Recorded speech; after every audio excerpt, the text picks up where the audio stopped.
So I went to ChatGPT and I asked it, are you going to replace me in my marketing job?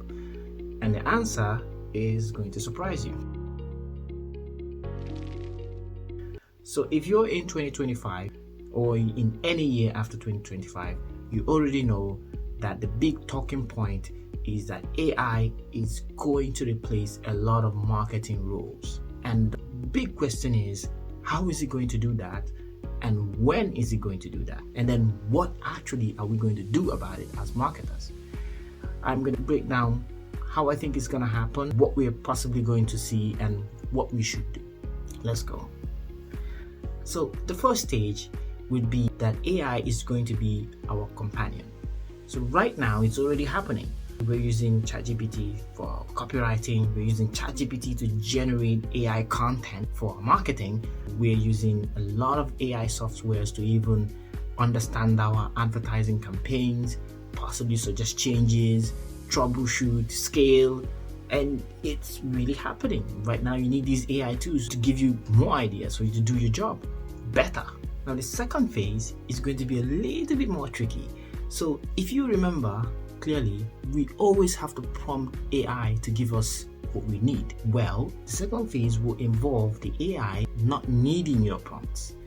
And once that happens, essentially you have something that can run seemingly on its own. That is actually possible. You see, if you have built-in prompt templates in a system, it's actually possible for it to prompt itself and actually deliver a result. Now the big question is, what is going to be the trigger?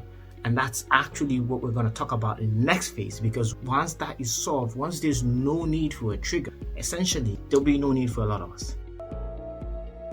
Third stage, let's talk about the trigger. So in the third stage, you're going to have companies having AI directly plugged into their system. And when this happens, then all of the system will be automated. So for example, if they're having a problem with their advertising campaigns, where the advertising campaigns can talk to the AI that I'm having a problem, and the AI can generate its own prompt, create the content that it needs to feed back into your advertising campaigns, and you see the optimization working. And in this way, if you're a marketer, if you're an advertiser, well, all of that whole thing of troubleshooting, creating new content, uploading the video and running the ad goes away, because the system talks to the AI and then the AI just gives the result. And then you as a middleman, what you can only do is to either just sit at the end and just approve what the AI has brought by itself, or disapprove. And so what's going to happen is that a lot of specialty roles are going to go away. A lot of specialty roles like content creation, if you're just a Google Ads specialist, or if you're just a media buyer specialist, that's going to go away. That's going to be handled by AI. So based on this, my advice would be, instead of just focusing on one area of marketing, try to gain better understanding of the psychology behind buying intent. Try to become more of a strategist.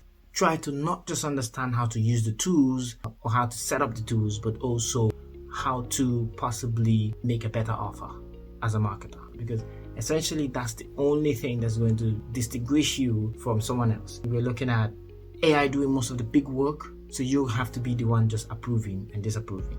That's pretty much what it's going to be like.